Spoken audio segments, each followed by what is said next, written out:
Hey, everybody, welcome back to another episode of the Her Faith Inspires podcast, where we take cultural issues and we tackle them with biblical truth. Today, we are talking about Botox, fillers, and the definition of beauty. Raise your hand if the aging process is tough, because yes, I'm feeling it too. We're going to talk about all of that today. Before we do, I want to remind you of the Bible study notebooks on my website.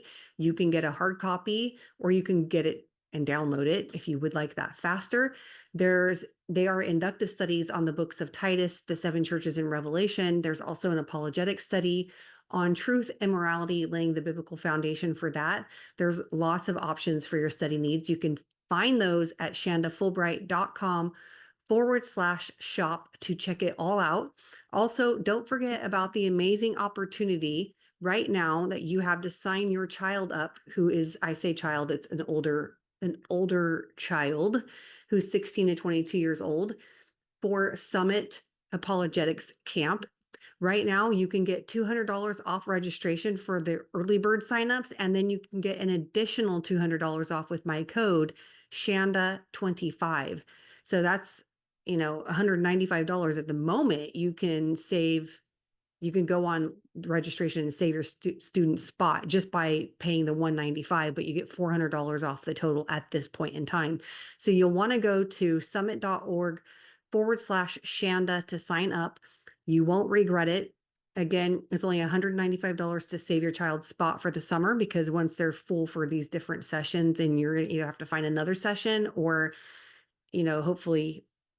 hopefully that's possible. I know it is right now. So go again to summit.org/Shanda.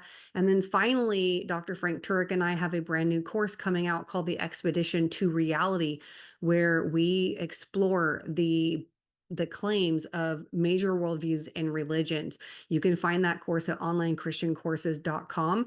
And there's also an early bird code for that. I actually don't know what that code is off the top of my head, but if you go to the onlinechristiancourses.com, you should find it there, or you can email us and we can give it to you if you can't find it. I know that's a lot. There's a lot going on right now. It's the start of a new year. So the three things to remember are, if you're looking for Bible studies, go to shandafulbright.com/shop.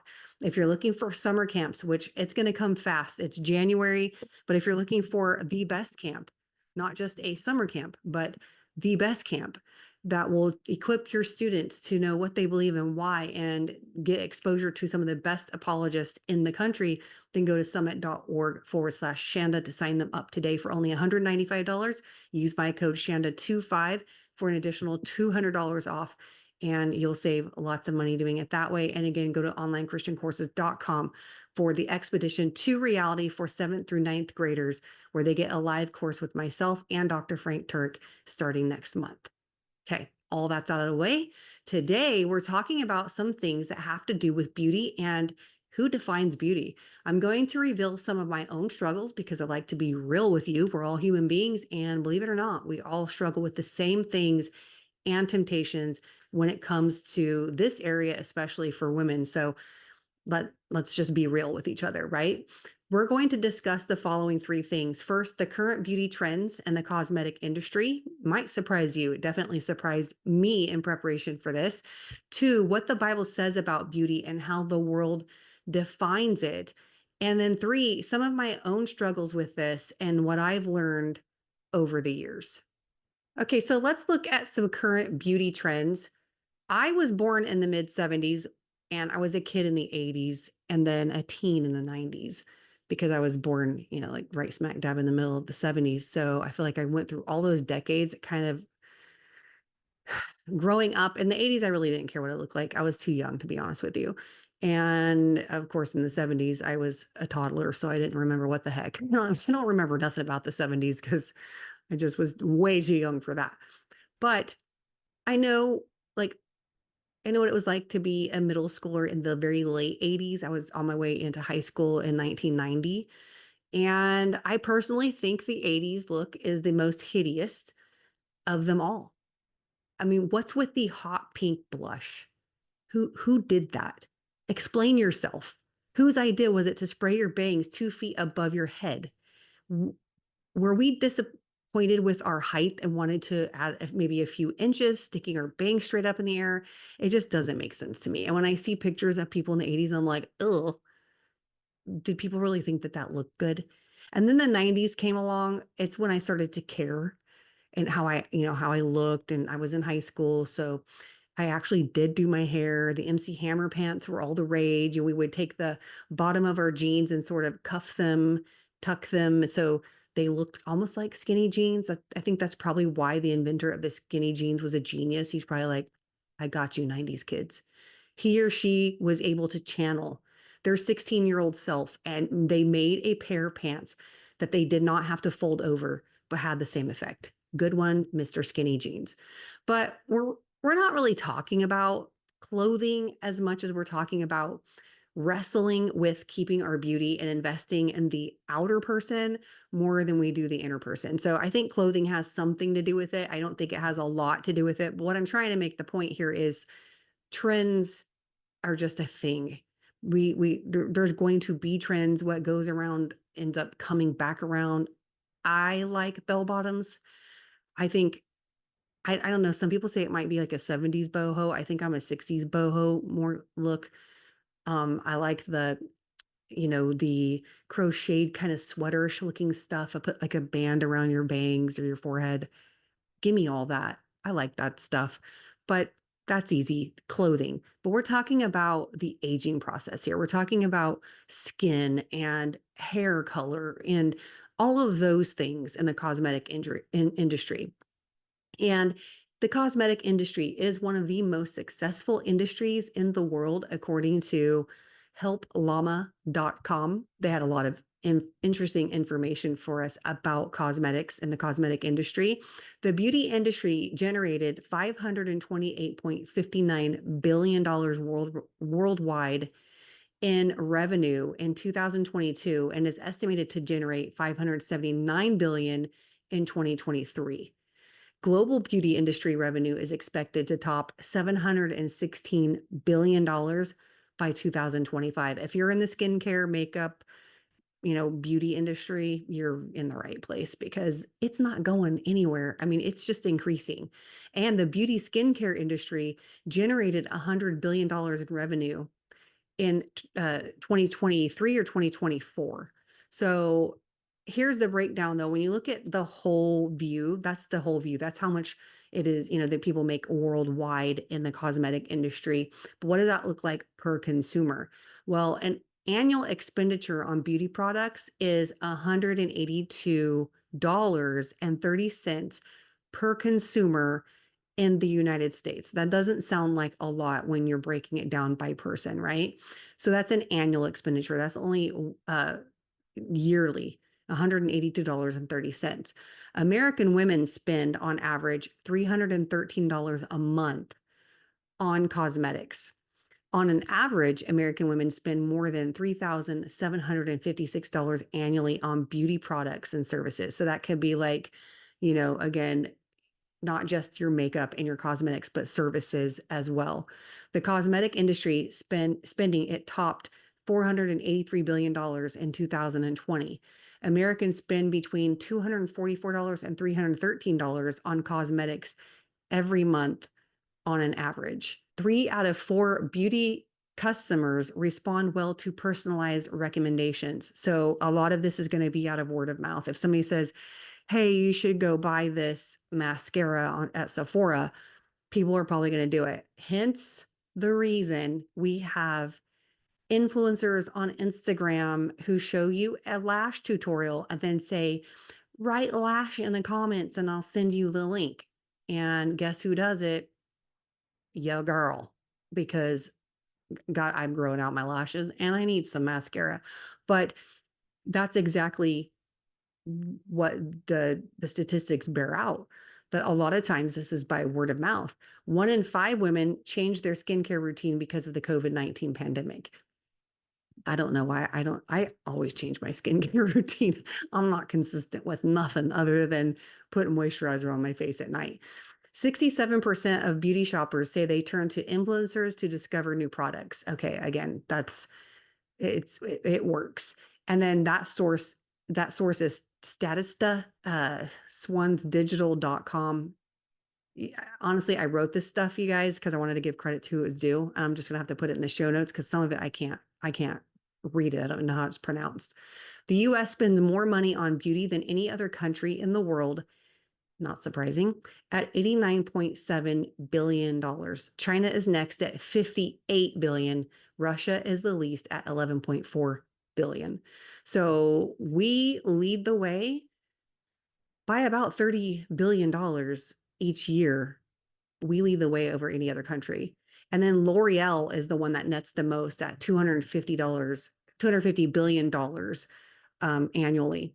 So which demographic do you think buys the most products in the beauty industry? Millennial women. Yes, you millennials, you're aged 25 to 44. You buy most of the products at 38%, followed by women aged 45 to 54. I'm in that range, who buy about 18%. And then the women aged 18 to 34 make up, they are the ones who buy the most makeup at 85%. So the younger girls are buying more makeup. The older women are buying the products and the services, which also makes sense. The primary target market for the skincare industry is women aged 18 to 41, which I would think that they would increase that just a little bit more, the skincare, because I don't know that 18-year-olds, I didn't care at 18 about my skin. I got sunburned all the time. I just didn't take care of it like I did when I got older, probably in my 30s. But that's their target audience. It's 18 to 41. So as far as Botox and fillers go, according to spamedica.com, they say in 2022, over 9 million Botox treatments were administered globally. That represents a significant 26.1% increase in only 1 year, as more age groups now do non-surgical improvements like Botox over surgery. So you think about that. 9 million Botox treatments in 1 year doesn't sound like that much, right? But when you have an increase of 26% in 1 year who are now moving to Botox, that is huge. That means it's likely to continue to increase. Botox injections have rapidly become one of the most popular non-surgical cosmetic procedures over the past decade. It uses botulinum toxin, which is a neurotoxin produced by the bacteria, I'm going to butcher this, Clostridium botulinum. This neurotoxin temporarily paralyzes muscles to reduce wrinkles and other signs of aging on the face, neck, and forehead. So think about what that is entailing when you're putting that needle into your face. So which age group gets Botox the most? The 35 to 50-year-old demographic got the most Botox in 2022, nearly half of total procedures last year, based on 4.47 million injections just for this middle-aged group, fighting early signs of aging skin.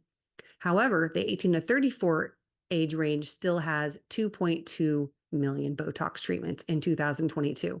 Younger millennials and Gen Z now use Botox preventively on new fine lines instead of waiting for deep wrinkles. So they are getting pre-juvenation. They're trying to prevent it, while the older generations are getting rejuvenations. They're trying to turn the clock back. The average age for Botox is 43 years old. The US leads the way with Botox and fillers at 42.8%. Japan is next at 9%. The lowest is Colombia at 1%.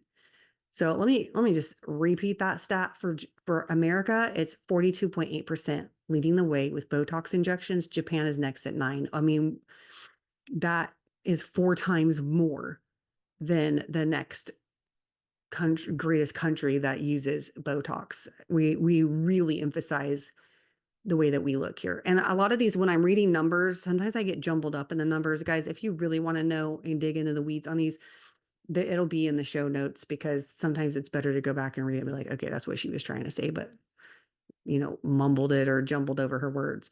The American Society of Plastic Surgeons reports that nose jobs and facelifts are down since 2019, which from my observation seemed like a trend back when I was younger and didn't care.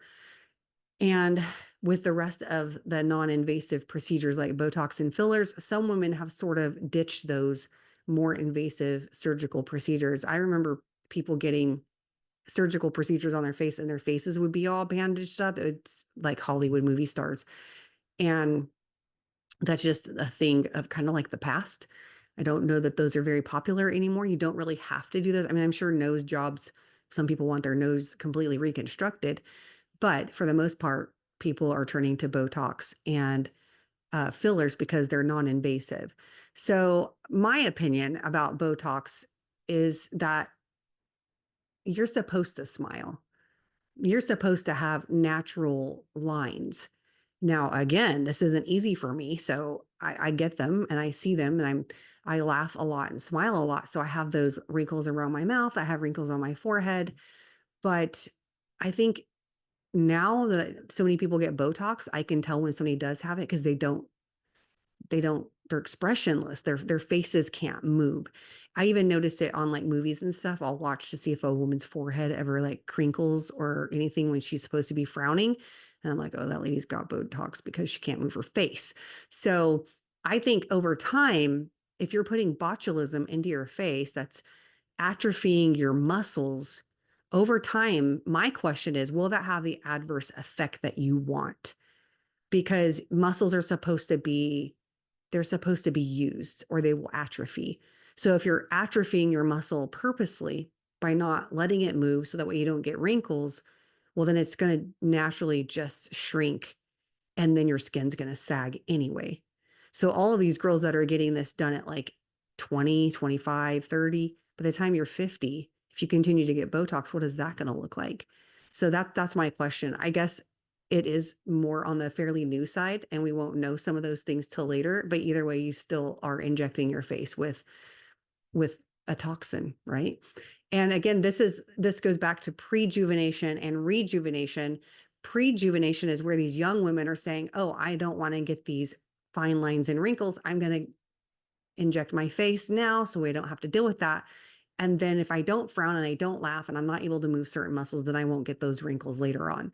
And then rejuvenation is for the older women where they're trying to reverse the effects of fine lines and wrinkles and say, okay, take these away and smooth out my face.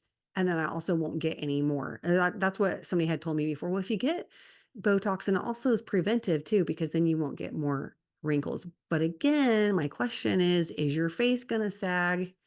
You know, are your cheekbones going to just be hanging there with, or sitting there with skin hanging off of them? Time will tell. Time will tell. Time tells everything, right? It tells us that you have wrinkles, or it tells us if your face is sagging because you try to prevent them with Botox. We shall see. So, what does the Bible say about beauty? I mean, there's a lot we could say about the cosmetic industry and statistics, right? But we're just wanting to get a picture of it. What is the picture that we can conclude from all of these statistics? American women invest in physical beauty.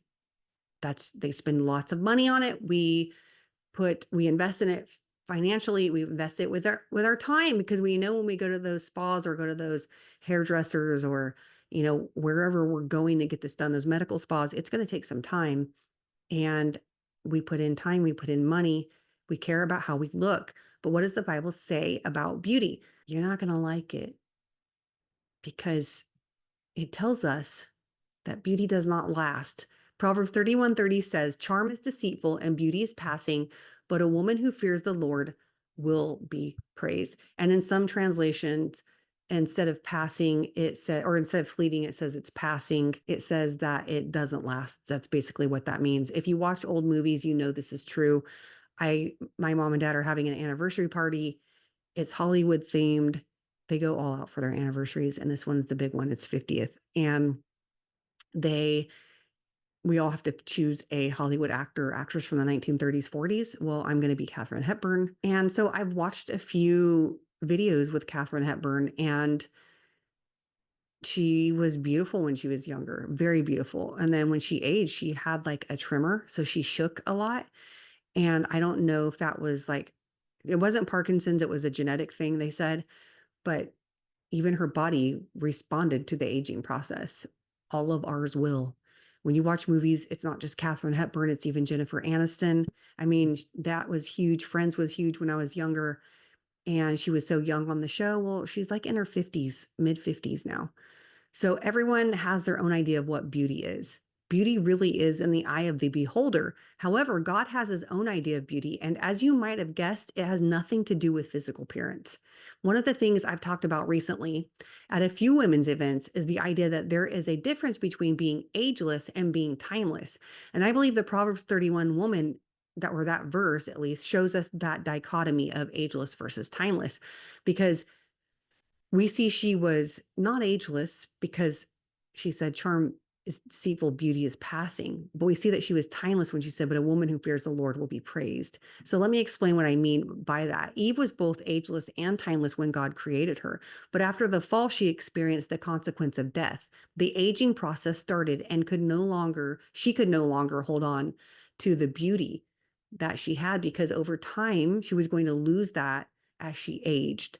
However, she is timeless. We're talking about her today, not for the best of reasons in every case, but the Bible does tell us that Adam and Eve feared the Lord. And in Genesis 4:26, it says that the sons of men began to call on the name of the Lord. So no doubt Eve had something to do with the generations after her calling on the Lord. The woman in Proverbs 31 is not ageless, but she is timeless. Her children and her husband call her blessed, not for her beauty, but for her fear of the Lord. And so we cannot stop time and we can't reverse it. And honestly, I don't ever want to stop time either. There are some things that I miss when your kids get older and you miss them being younger. I don't want to reverse it. But I think all of these beauty products and the cosmetic industry isn't just about living forever. I think it has to do with how we value aging and how we define beauty. I think some of us don't, I think the only thing we don't like about time is the fact that time shows the change of life. And, or that's me anyway. I don't want to speak for everybody on that, but I think that's what it is about time. But it doesn't mean I want to go back and reverse the clock. Maybe that's also because I know it's impossible, but it still doesn't mean we don't try, right? I mean, the cosmetic industry booming and that's growth in this year, over this year, the projected growth shows us that that's what we're doing. We're trying to reverse the effects of time, even if we don't want to turn back the clock of time. So God doesn't define beauty like we do, though. We don't even define beauty the same across cultures. Think about it. Do you ever look at the fashion of other cultures and just like, oh my gosh, I would love to throw that over my head and cover myself completely? Not me. I mostly think that I wouldn't want to wear what they wear. Like, I would not want to wear that because it's not beautiful to me. We have our own, in our culture, we have what we think is beautiful. In other cultures, they have what they think is beautiful. And Got Questions says this about how God defines what is beautiful. Recognizing the qualities God has cherished in the lives of other people is one way to determine his concept of beauty. Noah's implicit trust in God led him to construct a gigantic boat miles from water. Abraham trusted God's promise so implicitly that he would have sacrificed his son of promise without hesitation. Moses yielded total control of his life to God and became the man of meekness. David gave his whole being to God, to doing the will of God. No consequence or shameful treatment could keep Daniel from reverencing his God. Peter, Paul, Barnabas, and Timothy were ruled by God in every consideration and decision. They were totally focused upon Jesus' will as they shared the gospel with all. In all these qualities, God saw great beauty. With all these people were beautiful, while all these people were beautiful to God, excuse me, let me repeat that, Albert. While all these people were beautiful to God, virtually nothing is known about their physical appearance. It was not their physical or stateliness, but gosh, let me repeat that again. It was not their physique or stateliness, but their faith and service that made them beautiful. The same was true of God's beautiful women, Rahab, Hannah, Ruth, Deborah, and Mary of Bethany. Those noted for physical beauty were often great spiritual disappointments. Rebecca was very beautiful, Genesis 26:7, but she was also a deceiver and manipulator. Saul was a man of physical beauty, but his disobedience against God hurt the nation of Israel. So does that mean that we can't invest into our physical appearance? Well, look at me. If you're watching YouTube, I have makeup on, my hair's done, and I have 3 necklaces on. So the answer is no. The hard part of the Christian life is the balancing act between the two extremes. On one hand, we have those who invest everything into the physical. I mean, they'll raid the couch cushions for change just to go get another, Botox injection. And on the other, we have those who do nothing to invest in their appearance, where you're like, can I buy you a stick of deodorant? How do we handle those two extremes?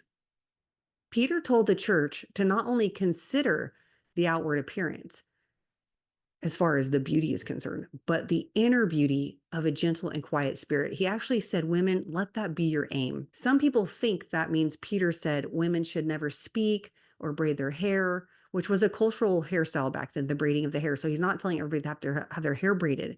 That's not what he was saying at all. He was saying that more than just focusing on the outward is the inner beauty of the heart.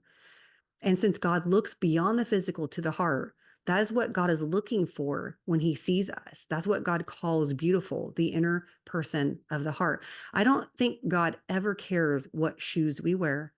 I don't think that he ever cares, you know, about our makeup, our hair being out of place. In fact, I know God doesn't care about those trivial things, because he told Solomon, who went to go anoint David as king, he said, man looks at the outward appearance, but I look at the heart. So God looks at the heart, and that's where he finds beauty. So I guess a question is, are we investing in our inner person, the spiritual man or the spiritual woman, as much as we are the physical? If not, why? And it's sometimes easy when I make that personal to me. Am I investing in my spiritual person as much as I am the physical? Am I just as concerned? So, what I've learned over the years, so look, I'm not here to tell anyone that they should or should not get Botox. So, let's get that straight. Is it true that you're injecting a toxin into your face? Yes, but that doesn't mean I'm telling you what to do. Okay, everybody can do their research and figure out that's something that they want to do. I used to get Botox. I think I've gotten it a total of about 6 times, maybe 7. I don't really know. It's been a couple of years. I stopped 2 years ago because I metabolized it so fast and it didn't work for me like it should work when you're spending that kind of money on it. So I just thought at some point I was like, okay, I got to stop doing it.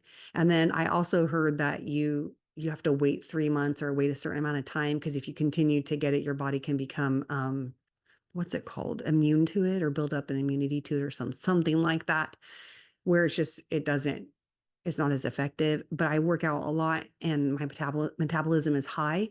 So I metabolized it, and the nurse who would give it to me told me you probably have that issue with it.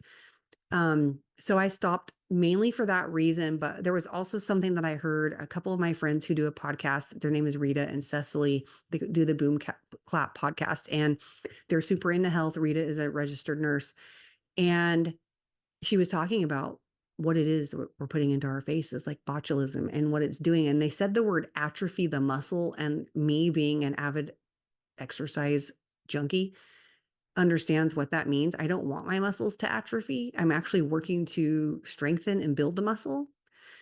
And when I heard that, I thought, oh my gosh, like that is true. That's what Botox does. It atrophies the muscle. And that's where I started to wonder if over time you continue to get Botox, will your skin end up sagging anyway?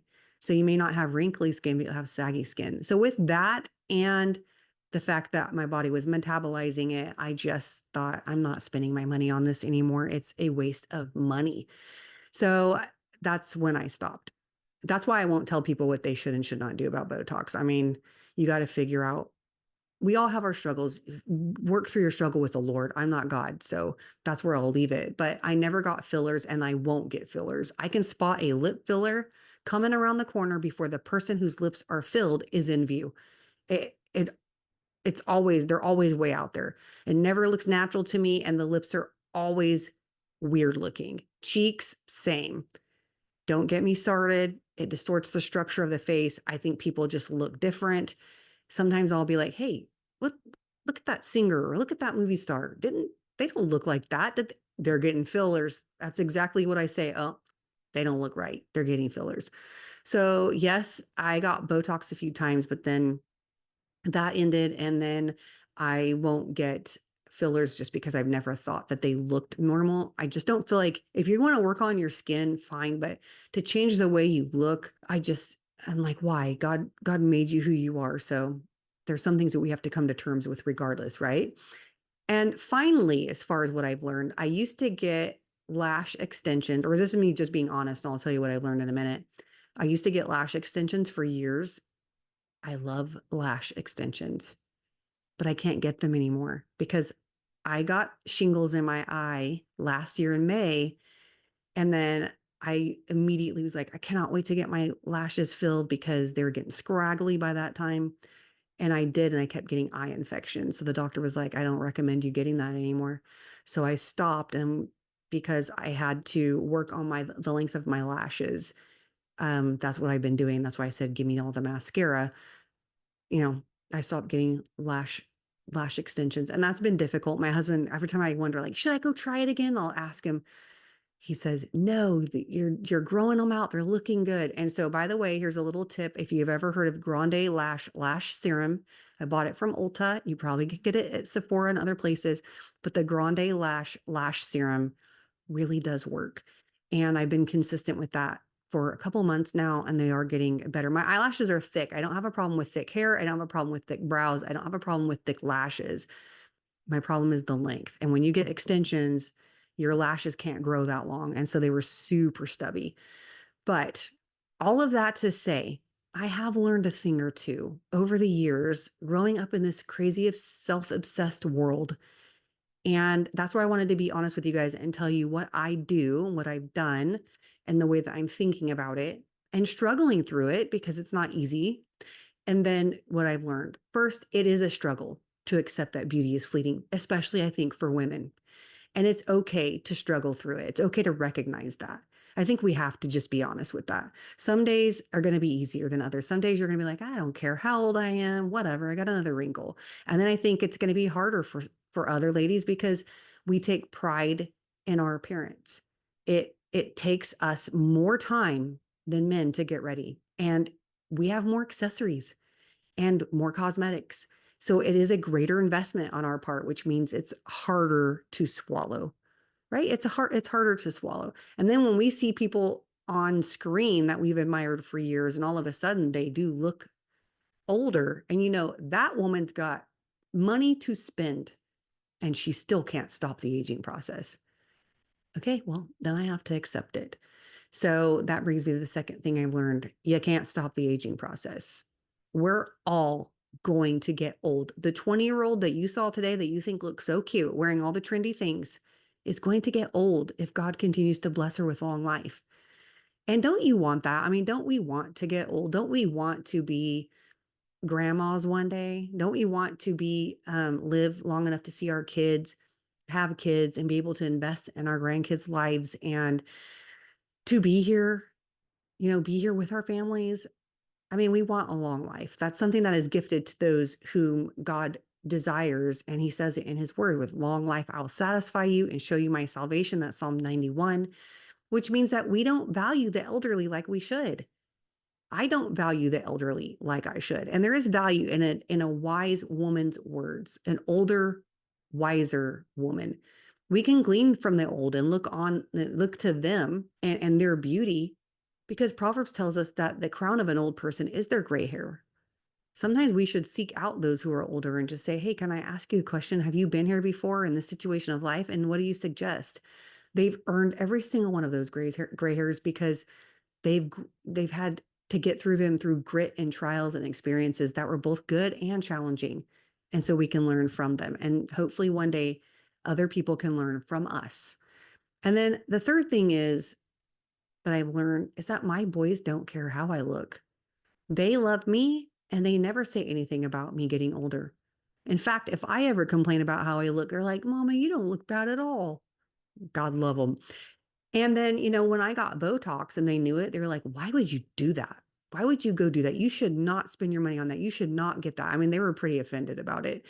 And so they told me, you don't need it. But what that means is the ones who love you, they love you for you. They care because you care for them. They want the wisdom that you give. They don't care about the wrinkles. They see beyond your outer shell to the person of the heart, kind of like God does because of the relationship that we have with them. That's the real value here. And that's basically what Proverbs 31:30 was saying. Her children rise up and call her blessed. They don't care how old she looks. Her husband does it as well. So the thing is, I'm 49 years old, and this is my golden year. I will be 50 years old in 6 months. And that is crazy to say out loud. It's crazy to me. But to be honest, I mean, I had nightmares before turning 40, which seems like it was only 2 years ago and not nine. But I'm not afraid to turn 50. I so far thank the good Lord that I haven't had any nightmares about turning 50. I'm just like, age really is a number. So I just need to learn how to look in the mirror and appreciate the wrinkles and the gray hair rather than dread them. And that's the hard part. So I'm learning to find the balance between the two extremes and remembering that God sees the beauty of my heart because that's really all that's going to last anyway. Sometimes we have to tell ourselves what's true even if we're not digging it. And I'm not really digging that, but I told you guys I should have grew up in the 60s. Is that a 60s phrase? Digging? I'm digging it. Or was that 70s? I don't know because I'm too young for that. See, there is something that we're always going to be too young for, and that's generations before us. But anywho, let's get back to the topic here. I want to encourage you with this. There's a great verse that reminds us exactly of what is happening to each and every one of us who are in Christ as we struggle with the outward beauty and the aging process. And that is 2 Corinthians 4:16. And it says this, outwardly we are wasting away, but inwardly we are being renewed day by day. We are going to age. We will get more wrinkles. We won't be able to run like we used to, or lift like we used to, or look like we used to. In other words, we're not ageless and we never will be. But inwardly, we're being sanctified into the image of Christ who renews us daily, while the inward person of the heart looks more and more like him. And since beauty is fading, you likely won't be remembered for how beautiful you are, but you can be remembered for how you lived, wrinkles, gray hair, and all. I hope this episode encouraged you. We all struggle with our appearance from time to time, whether we're aging or whether we're struggling with weight loss or, fill in the blank. The thing is, don't take your focus off of the spiritual person and invest in what is timeless and lasting, even if you're going to invest in the thing that isn't. God is faithful to help you through the rest. If you have any questions for me, you can email me at hello@shandafulbright.com, and I'll catch you on the next one.